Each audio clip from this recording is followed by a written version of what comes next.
Thank you for your company on cricketnews.com as we build towards IPL 2020. In this video series, we're profiling every single team from the league this year. And in this video, we'll talk about the Royals from Rajasthan.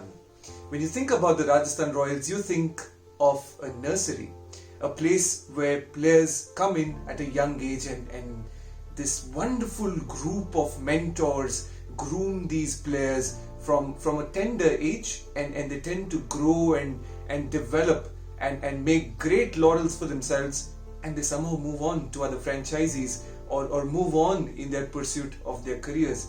Somehow, after the glory of the first season from the IPL, there's not been a lot to show in this Rajasthan team, but that's because of two things.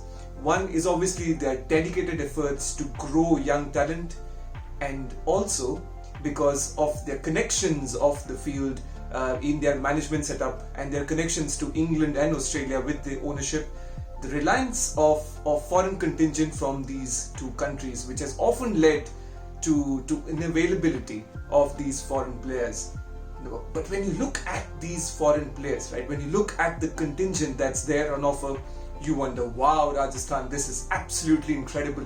A foreign contingent like none another. You look at Ben Stokes, you look at Jofra Archer, you look at Jos Buttler, and you look at Steve Smith, and you wonder, if I were to ever make a poster about the Ashes, I do not need to look any further. These people are absolute superstars of the game. But then their availability has always been of question. But here comes a season where all of them might be available except Ben Stokes. Now Ben Stokes is away because of certain family issues and might not be available for the tournament. There's a big question on Ben Stokes and if he becomes available for this season.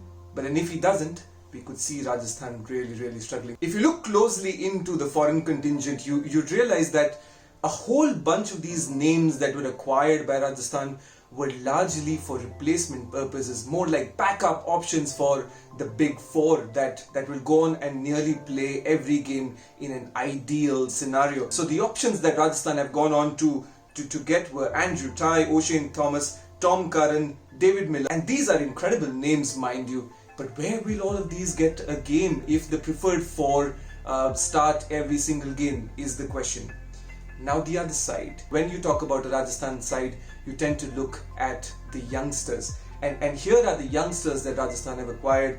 Yashasvi Jaiswal, Kartik Tyagi, Mahipal Lomror has been around and continues to be around, Shashank Singh and Anuj Rawat. These are some of the young players that Rajasthan have in their ranks. Now the question is, how do they balance these two? And when you try to look and analyze into the squad and you try to see how these two will balance, you find a few loopholes there for sure. Now, the first concern that I have with this Rajasthan team is if there is no Ben Stokes, then what happens to them?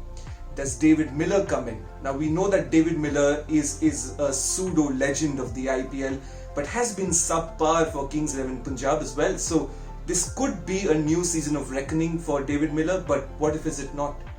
What if it isn't? If it isn't, then who comes in to play in that number 5 spot for Rajasthan Royals? And the other concern for me is, of course, in the slow, low turning pitches of the UAE, who comes in to fill that spot?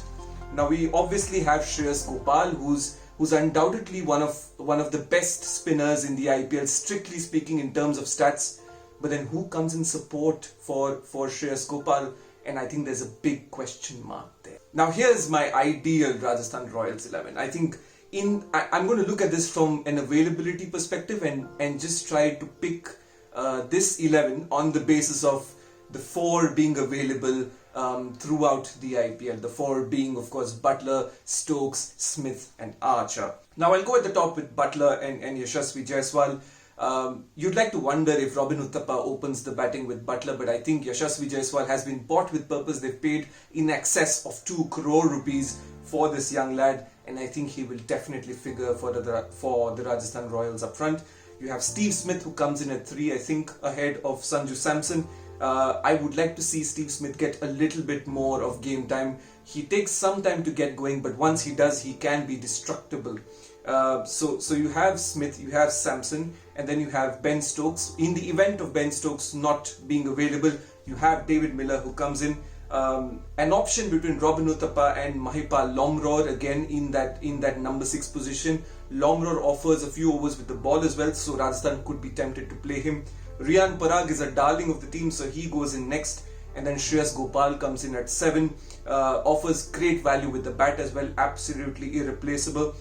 Jaydev Unadkat now, a much more calm, settled, does not have that looming price tag on his head, comes in later. And then of course you have Jofra Archer, and then you pick one between Varun Aaron Rajput, Karthik Tyagi and Mayank Markande. So that is my ideal Rajasthan Royals 11. Right, when you look at this Rajasthan Royals team, you wonder, wow, there's so much talent, there's so much potential in that foreign contingent.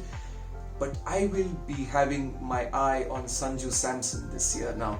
Now Sanju Samson has got a good amount of time with Team India. Of course, opportunities have been few, but now with the retirement of MS Dhoni, now that's out of the window. This is a great opportunity for Sanju Samson to show to the Indian contingent, to show to Team India and the management that look at me, here I am, I can make a lot of runs at the top of the order and deliver for teams right at the very beginning. Now Sanju Samson averages about 35, strikes the ball at 150, but he has to be more consistent. So I think I'll have my eyes on Sanju Samson, and it goes without saying that if Joss Butler can fire at the top, and if Ben Stokes can do what he does best, actually he hasn't brought his best to Rajasthan Royals yet. So if he can do that in this edition, Rajasthan will definitely be contending for the top, but I think it could be a tough IPL.